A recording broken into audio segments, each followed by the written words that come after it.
Labyrinths is brought to you by Knox Robinson Productions. Please consider becoming a patron. For as little as $5 a month, you can listen to Labyrinths ad-free. Visit patreon.com/Knox Robinson to learn more. In the 1930s, a time when plastic surgery was still developing as a field, it was considered a little disreputable by a lot of people. There was a younger cohort of surgeons who were really trying to reshape that narrative. And one of them, this man called Dr. John Howard Crum, he decided the best way to get plastic surgery into the limelight was by being really showy and showboaty. And so in 1932, at the International Beauty Owners Conference in New York, he did a live demonstration.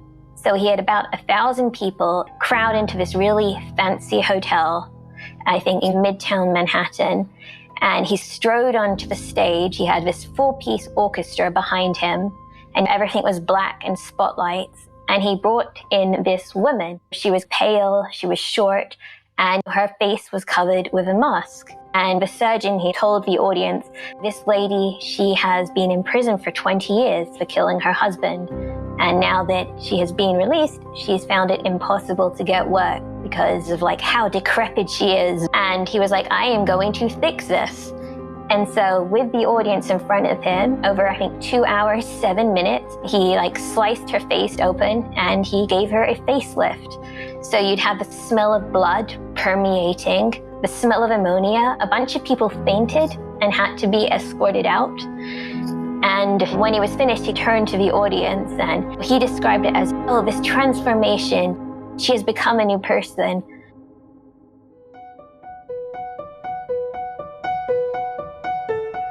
Feeling lost?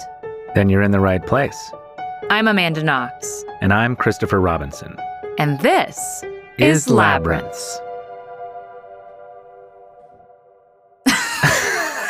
Okay, You're looking at me. I am looking at you. You're so pretty. Oh, well, how convenient for this episode. Today, we're going to be talking about the role of beauty in criminal justice. And to start, I wanted to dig into how it affected your case. Which, undeniably, it did.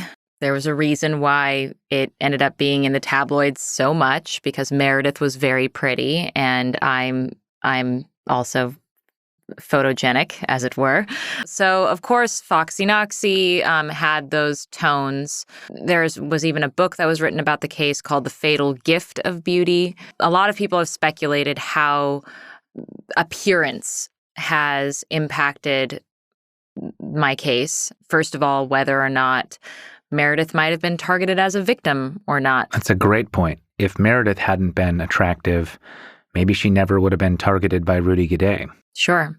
Then there's the issue of why the police focused their attention on me immediately. And a lot has been said about my behavior, but I can't get out of my head that one of the investigators very explicitly was saying that I, quote, reeked of sex. And so I definitely feel weirdly sexualized by the police and the prosecution. And I don't think that I would have been sexualized by them if they weren't, in fact, projecting their own creepy old man desires onto you. Yeah, I get that vibe. I mean, and so much of the trial itself was focused with interrogating your sex life. Interrogating my character through my sex life, right. And then guessing about what my sex life was through my appearance. I couldn't walk into the courtroom without people commenting on how my hair looked and what clothes I was wearing and whether or not I looked pale. All the time, people remarking upon my youthful femininity for good and for bad. You know, I hate speculating about what would have happened if I had looked differently or what would have happened if Meredith had looked differently. Like, Meredith just as easily could have been raped and murdered if she looked completely different. And I just as easily could have been wrongly accused had I looked different. But I do think that there is something about how this case became an international sensation in part due to our appearance. And that international sensationalism then had impacts on how the case played out in court. Well, one of the frankly bullshit charges that gets leveled at you from the trolls is, oh, you only got out because you're a pretty white American girl.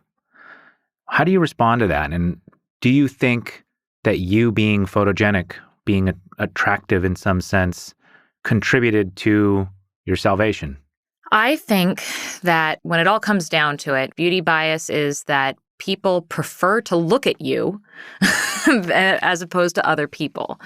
And what that meant in my own case is that there was a spotlight on me. People liked to look at me.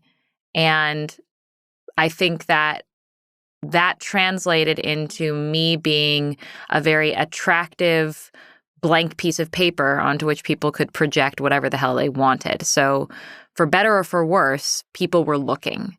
And the question of whether or not that attention was beneficial or detrimental to me is complicated. I think it goes both ways. It goes both ways because people were more inclined to think horrible things about me. Right. But also good things about me. They were more willing to humanize me after they had already utterly dehumanized me.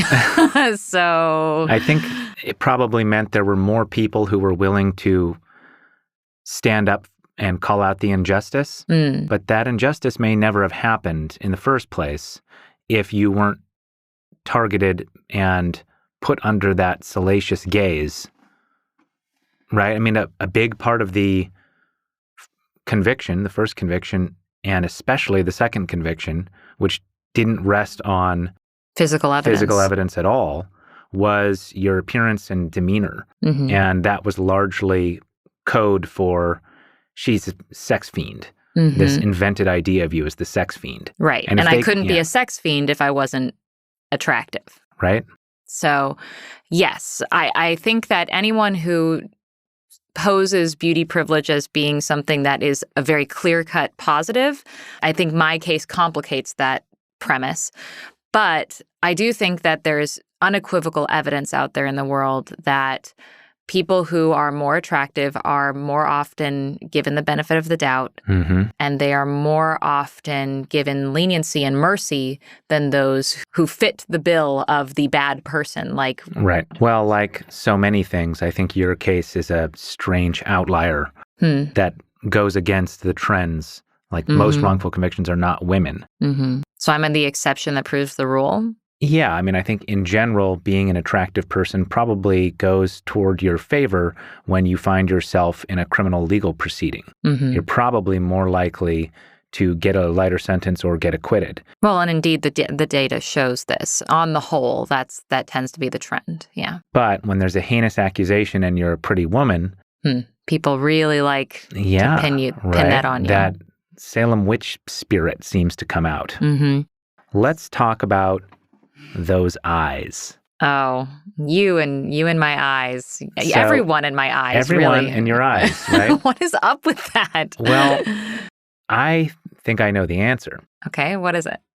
I was reading this book called The Case Against Reality by Donald Hoffman, a strange philosophical argument that what we see is not actually what exists. We don't have time to get into it right now. Yeah, I was about to say that. But he brought up something about the nature of beauty and perception, sort of entry point into this larger argument. We all know the old adage, beauty is in the eye of the beholder, right? Hoffman brought up a feature of the human eye that I hadn't been aware of, something called the limbo ring. And if you are familiar with that very famous National Geographic photo of the Afghan girl, she has these stunning, piercing eyes. And one of the reasons that her eyes look that way is because she has these very prominent limbo rings. It's the dark outer border of your iris that creates a strong contrast between the white sclera and the colored part of your eye. And it makes the eyes really pop. And people seem to find that striking or beautiful. And there are evolutionary explanations for why that would be. One is that various diseases and signs of ill health manifest in the eyes, cataracts or so forth.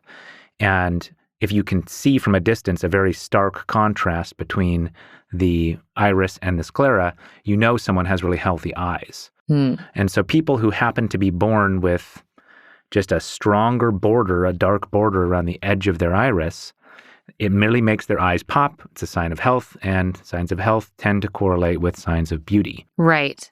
Beauty and intensity. I think that famous photo, which everyone should look up because it's just amazing, is both stunningly beautiful and, like you said, striking. It has an intensity to it, almost as if you are reading something. Like this woman's eye, this young girl's eyes is like piercing you, seeing through you. So people have noticed this effect to the point where you can get contact lenses that enhance your limbal rings. And this is popular in a place like South Korea. So what you're pointing to are objective measurements or signs of beauty that exist across all racial groups. This is just a human trait that we recognize as attractive. So you have very prominent limbal rings. It makes your eyes beautiful and intense. And throughout the 8 years of trial, many, many people commented on your eyes. And I mean, you tell me, what sorts of things did they say about your eyes? I mean, I was called, the ice queen with the ice eyes, and people were saying that they could see my guilt through my eyes. So, I mean, there's a reason why in the Netflix documentary, I don't point to my face. I say, you're looking for evidence in my eyes. Like, why are you doing that? Because people were commenting so much on the look that I gave them when really I was just looking. I just had my eyes open. I'm sorry. Should have been born with those eyes. So, good point. There are objective measures of beauty and strikingness that have an impact, both good and bad, in a courtroom setting where judgment is based very often on shallow first impressions. Well, it also depends on the valence that you're viewing. If you're looking at a impoverished Afghan refugee girl and she has those strong limbal rings and that striking gaze, then you think, oh, wow, what intelligence and intensity and humanity there. But if it's a girl accused of murder, you think, what is she hiding? Right. Well, these are complicated questions. And fortunately, we were able to talk to somebody who's done a lot of research and written an interesting book about the role of beauty in criminal justice. Particularly artificially enhanced beauty, plastic surgery. Stay tuned for an interview with Zara Stone, author of Killer Looks: The Forgotten History of Plastic Surgery in Prisons.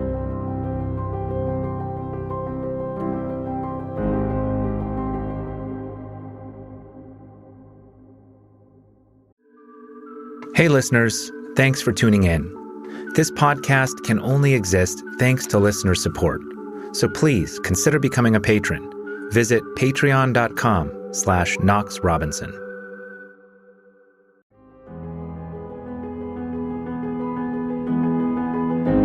Thank you so much for coming on Labyrinth, Zara. It's a pleasure to talk to you about this really awesome new book that you have coming out. So what interested you about this particular subject? What brought you to this subject? I was researching for a series on plastic surgery, and I came across a tiny little footnote in a book. And I was really intrigued because this is an area I report on a lot, and I had never heard anything about it. Over 500,000 Americans had had these surgeries for this kind of beneficial, self-affirming reason. Was mind-boggling to me, and I wanted to explore this more and really understand what was behind this. Yeah, it does seem super counterintuitive that the US government would expend resources on plastic surgery of all things in a world where it was hard to get menstrual pads in a prison. You'd think, wow, plastic surgery, where is this coming from? What is the motivation for this program? How did this program come to be? And who are the players who are pushing this agenda? So these programs have existed in some form since the early 1900s. When they started, often they were really disparate. There would be a prison surgeon or doctor here who would be like, oh, hey, I bet if I fix his nose, life will be better for him. And these were really very experimental. This was a period of time when plastic surgery wasn't even really established as a field. So some of these early experiments, I think at San Quentin prison in California, one of these early surgeons did this broom handle surgery where he would literally hit somebody's nose with a broom handle. And while he had people hold the person down, just because those were the tools he was dealing with at the time. It's hard to even really imagine. Beauty by blunt instrument. Jeez.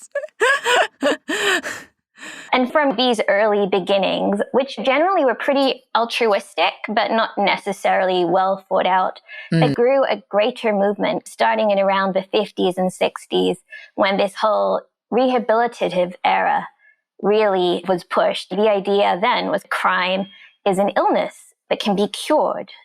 And it's very simplistic and doesn't really, deal with all the intersecting issues that cause people to offend. But one of the methods they looked at was how your appearance is how people treat you in society. It's the first thing anybody sees, and it makes this initial impression. Mm-hmm. And obviously this intersects with kind of race and class and economic backgrounds. But there's a lot of data, especially now, but even then, about how more attractive people have all these societal benefits. They'll earn more. They'll get better grades in school. Even in the courtroom, they actually get lower sentences in general. Mm-hmm. And so they were like, hey, people in prison generally are less attractive than people on the outside. And this isn't in a genetics way. Incarceration is famously really hard on the body. And alongside this, a lot of people who are incarcerated tend to be from lower economic classes. And in America, where everyone has to pay for healthcare, a richer person might have a scar on their face, see a dermatologist, it would go away.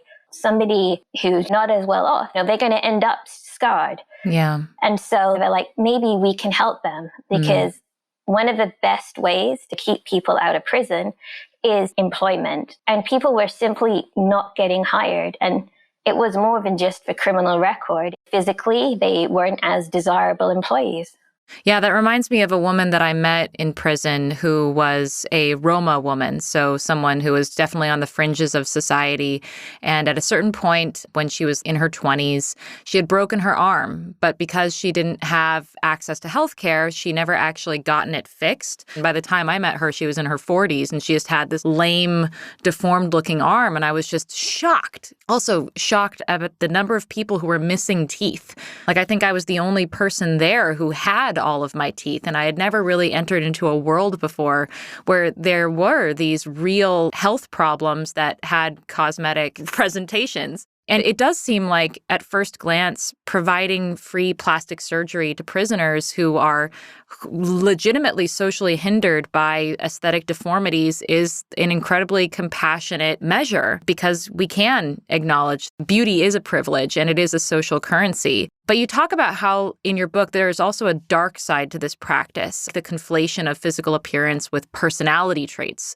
Like, you're a criminal if you look a certain way, not because of certain actions you take. Can you talk to me about the dark side of this compassion?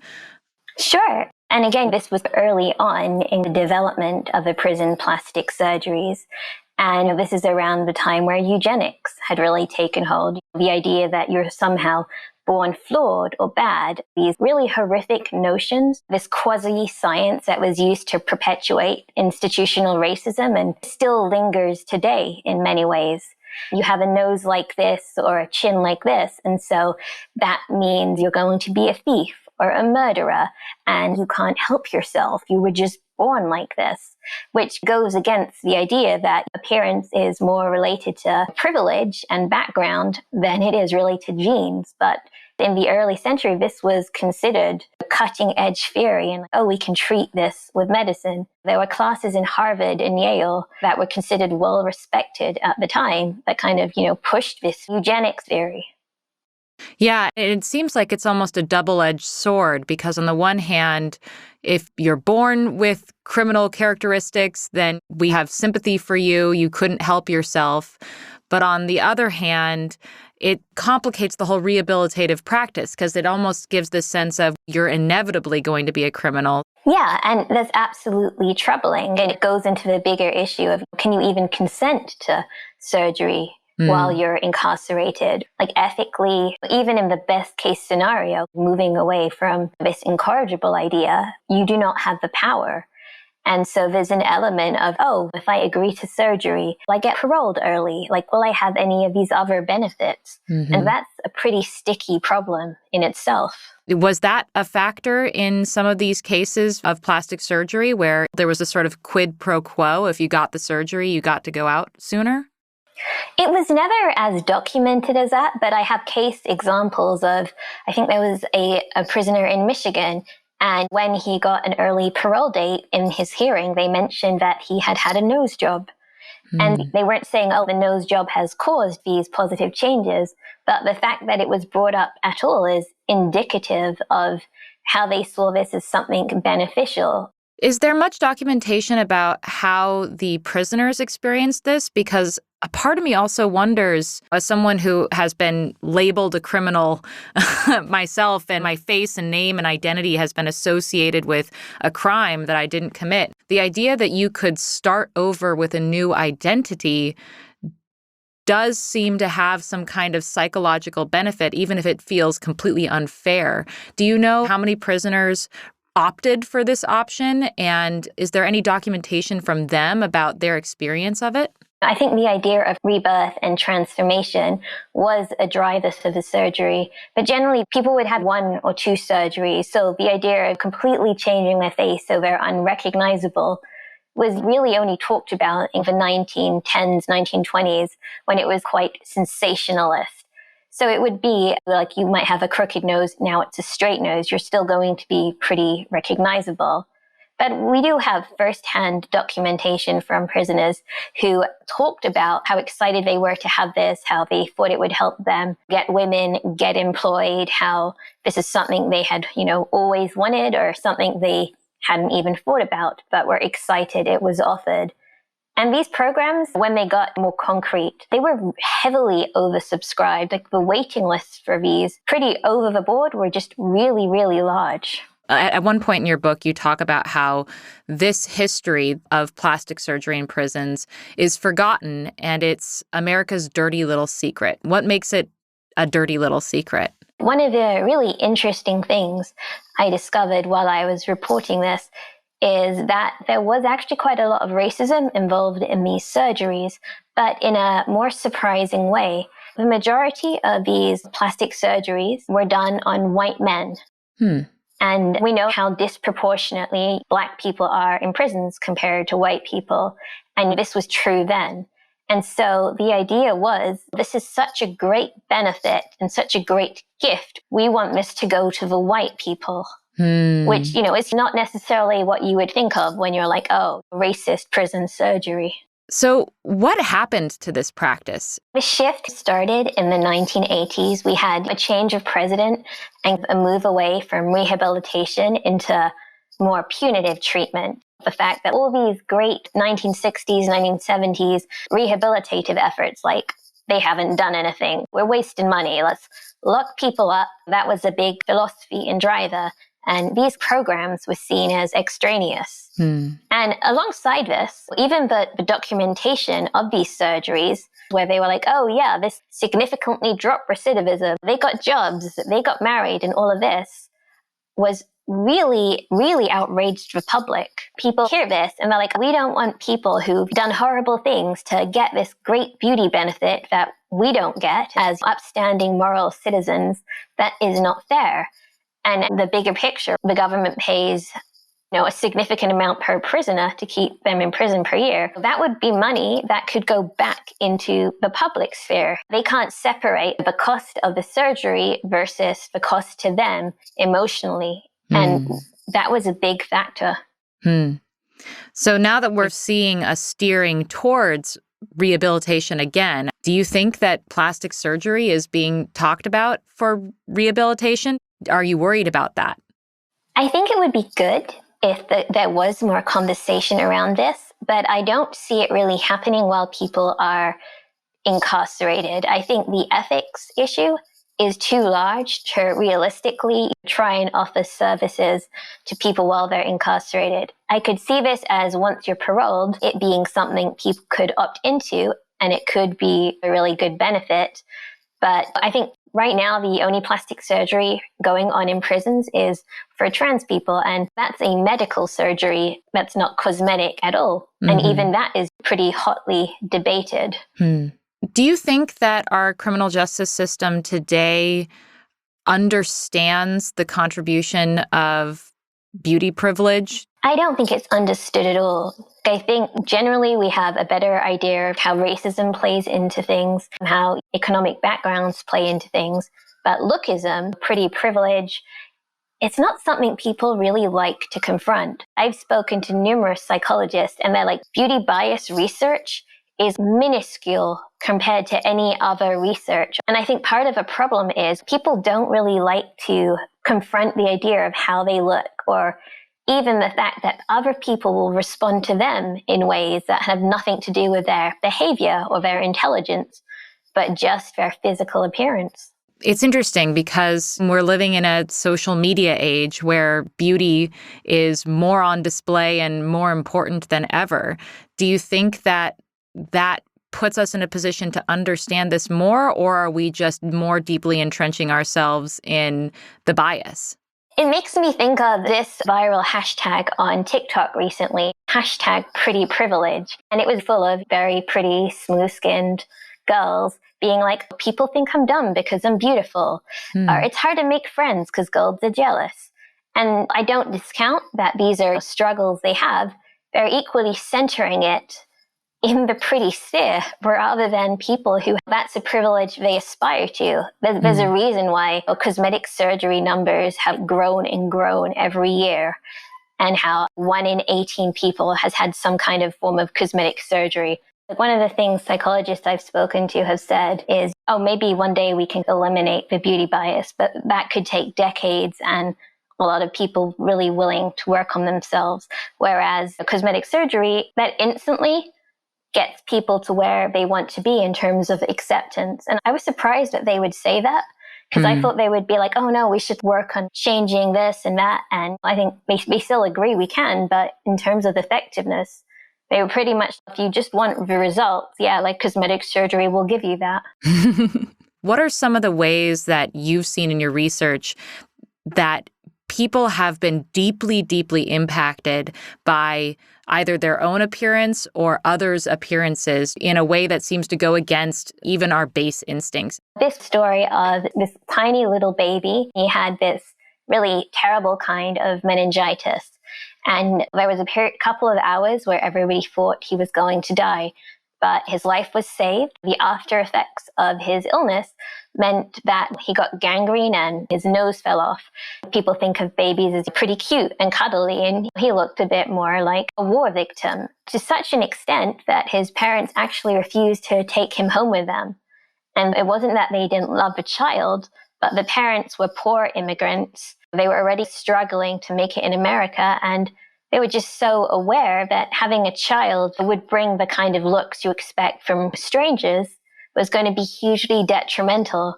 And so the baby languished in hospital for another year, and they tried all different ways to fix him. They tried sticking a nose on his face. The baby would scratch that off.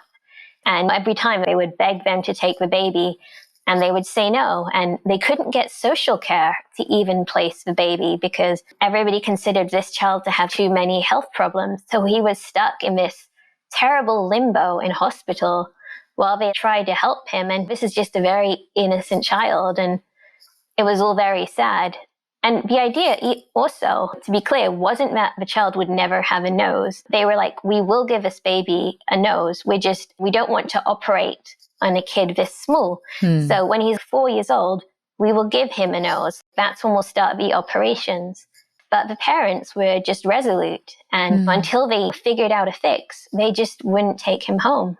It's really an astonishing, gave me shivers story, because it just goes to show how much appearance really triggers us in this primal way that you could even reject your own child. One of the things you talk about is how you want to examine the benefits and pitfalls of these programs and the ethics of all this. And it does seem really complicated and squirrely, because on the one hand, it's acknowledging the social value of beauty and how deformity has a real impact on people's lives. And on the other hand, should we be uplifting beauty as a telltale about whether or not you're a good person or not? How do you sort of get your fingers into these complicated questions? It is a very complex idea of how much we value beauty and what it means.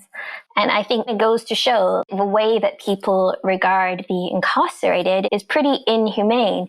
To give you an example, society tells women you need to be feminine and attractive. And then the minute that you get incarcerated, your access to hair products and skincare and makeup is cut significantly. But we're still going to judge you harshly if you're not well presented in the courtroom. You're going to get a higher sentence. I think it's just a no-win situation.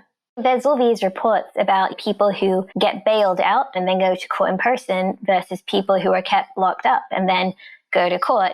The people who, have been able to have a shower and shave and groom themselves get significantly lower sentences. And again, that goes back to privilege. They could afford to pay the bail fees. I think it's just really good to people to acknowledge the benefits of their own pretty privilege and how this plays out. And the idea that helping other people doesn't take anything away from yourself. Helping other people improve their life doesn't mean your life is suddenly going to get worse or you'll be less attractive. It's really about sharing the wealth and elevating everyone.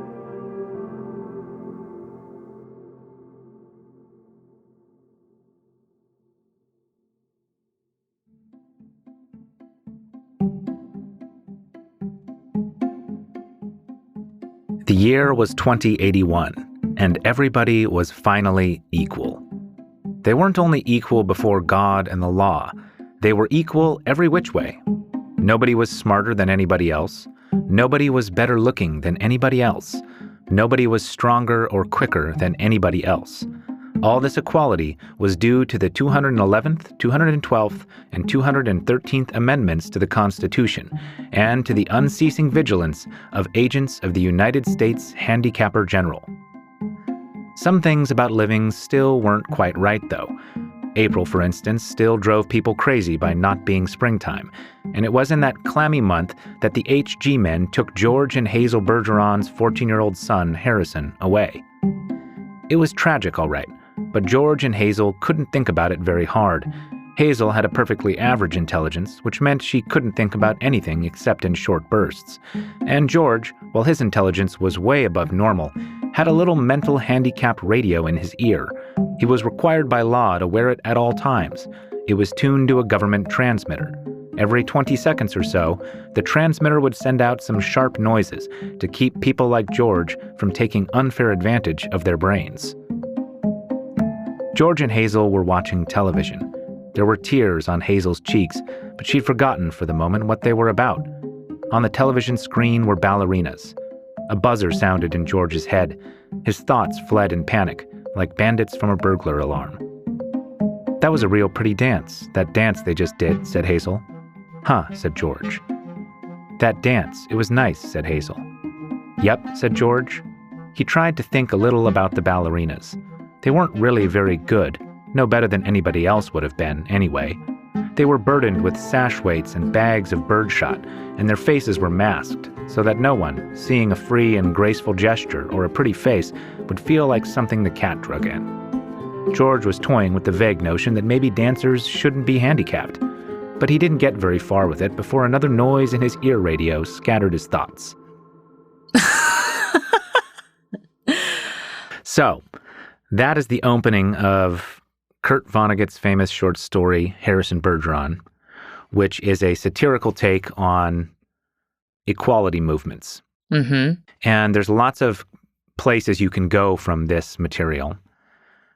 I don't want to go down a right-wing rabbit hole of nobody should be equal, but you will find those right-wing types pointing to this story. Really? As a way to discredit all attempts to balance society. I see. So they're like, welfare is the equivalent of masks and birdshot. I'm not going there. I'm for all kinds of societal rebalancing. But this story does point to some really interesting questions that we don't talk about often enough, things that were brought up in the interview with Zara Stone, especially about beauty privilege.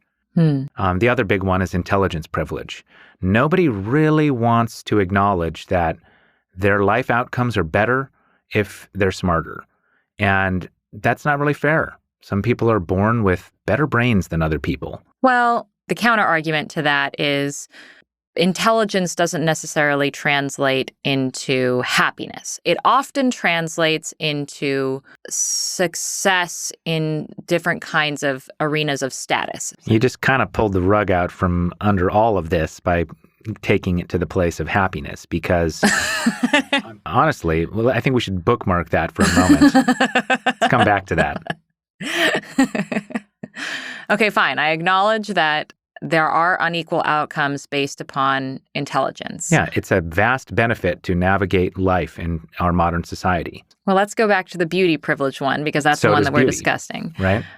First of all, what is the measurement? How has beauty been measured? And I understand that, Zara brings this up in her book, how it's been shown that there is an objective quality to beauty, that babies who are newborn will automatically follow with their eyes the most, quote, attractive person in the room. Mm-hmm. What is the measurement of attractiveness?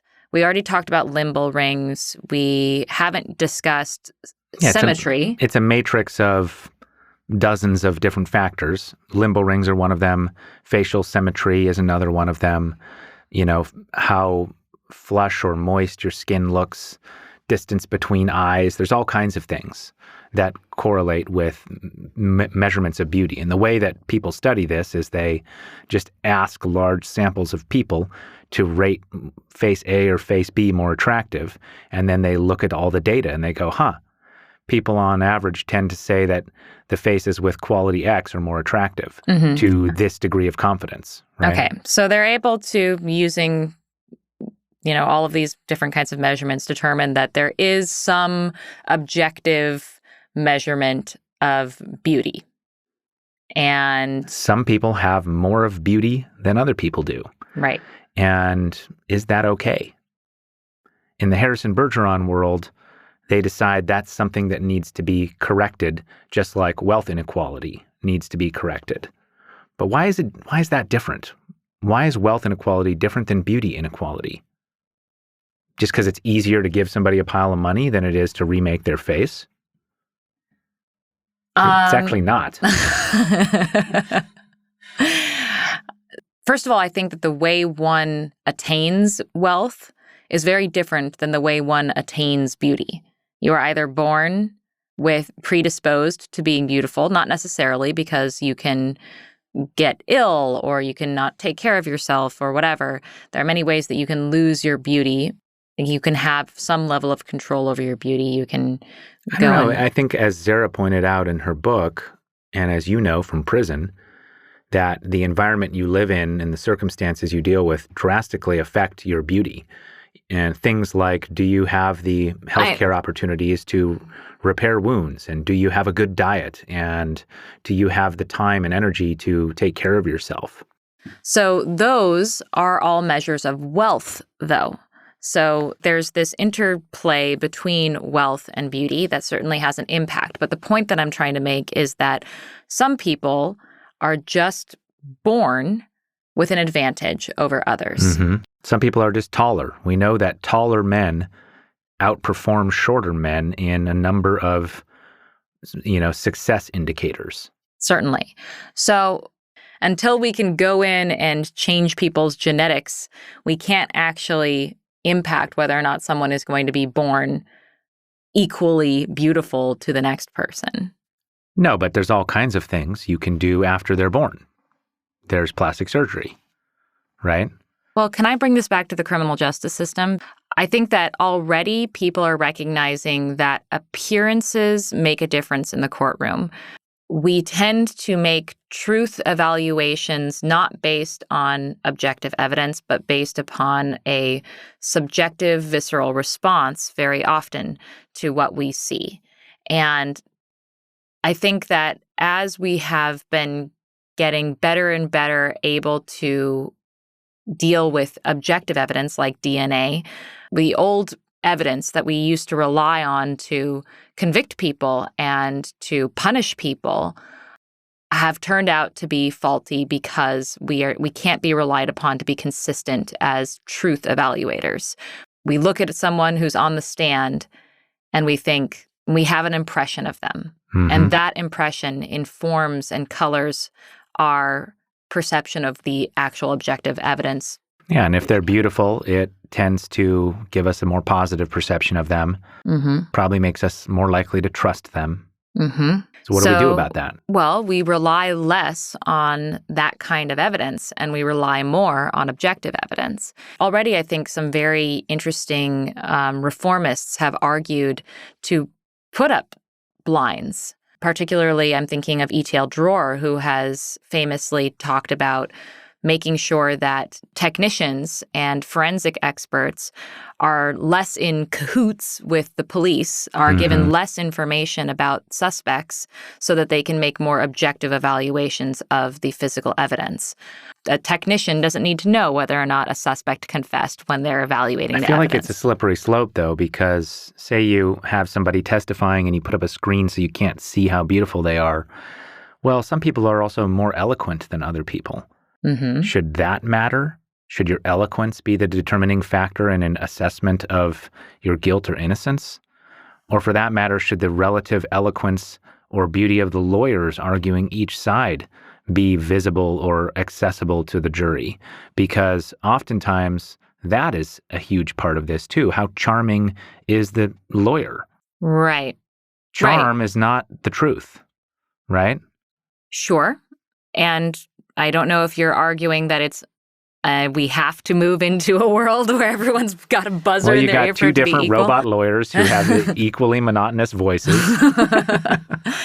The biggest thing that one can do is be mindful of how we are all impacted and biased by these kinds of things. So part of a jury's instruction would be ignore how handsome the defense attorney is. Or not ignore, but just be mindful that you are going to be impacted by how handsome the defense counsel is, which, again, I think is one of the reasons why our jury system is very much flawed, is we put as uninformed people as we can onto juries so that they're more easily manipulated, not just by a total lack of understanding of what law is or evidence is, but also these factors as well. You wouldn't want someone on the jury who could talk to you about cognitive biases. Right. And how human beings can be manipulated using them, because that takes a tool out of the tool chest of both the prosecution and the defense to make convincing arguments that are not just based on the objective evidence. It sounds like the fundamental argument you're making here is that the better solution to these kinds of inequalities is not to erect some screen at the job interview or for the witness testimony, but to train people more to be aware of their own cognitive biases. Yes, to have some kind of self-awareness. Yeah. Now, granted, it's interesting what Zara said at the very end, that when she talked to psychologists who are, therapists, who don't rule out plastic surgery because If you have some sort of issue with the way that you look and it impacts you in a emotional, psychological way, there are two roads that you can go down. You can go down the long, more difficult road of talking through and doing therapy and mindfulness and coming to peace with your own appearance and the way that you interact with the world and how people judge you based upon your appearance. You can do all of that mental work, or you can get a nose job. Or you can do both. Or you could do both, but it's interesting that there is a sort of shortcut. And well, is it though? This is maybe the time to return to the happiness question and the idea of the hedonic treadmill and how easily we adapt to new normals. There's the famous anecdote about the lottery winner and the paraplegic assessing their life outcomes to be just as good a year later after their life transformation occurred, for better or worse, right? Certainly, one could argue that the happiness factor does weigh into that. But I think one could argue that it's a better outcome for society if someone who would be committing crimes otherwise had a handicap taken away from them and was able to get a job as a result. Like, that helps society. Well, I can't argue with that. Yeah, it's an interesting question. How much should we allow beauty to rule our judgment of other people? And how much should we accept that as an inevitable reality of human nature and therefore try to uplift those who have disadvantages which have then impacted them and the way that they've been able to settle and have a role in society? I think, like many things, the answer here is not going to be a univariate answer. It's all three of those things, right? We need to train ourselves to recognize the beauty bias. We need to, all of us, try to develop healthier attitudes towards our own physical appearance and how we exist in a society that is obsessed with physical appearance. And sometimes some of us need surgery. And that's okay. All three of those tools should be at your disposal. And I think the more important one for human happiness is going to be the one that comes through self-reflection and meditation and so forth. But that doesn't mean those other tools aren't also useful. Right. Also, it'd be great if you could get a job without having to be beautiful. All of these questions are particularly on my mind as we prepare to bring a new life into the world. Right. Is our little person going to have advantages or disadvantages? Will they be beautiful? Yeah. And I can say I hope they will be, but also I'm going to love them no matter what. Well, I hope they're happy. Yeah, I think that's ultimately. And I hope you're happy, listener. Happy enough to give us a 5-star review. Next time on Labyrinths, our journey to parenthood. In the meantime, get lost with us. Find us on Twitter at Amanda Knox, at ManUnderBridge, at KnoxRobinson.com, where you can find all of our creative insanity. This episode was written and produced by us, with theme music by Josh Budo Karp.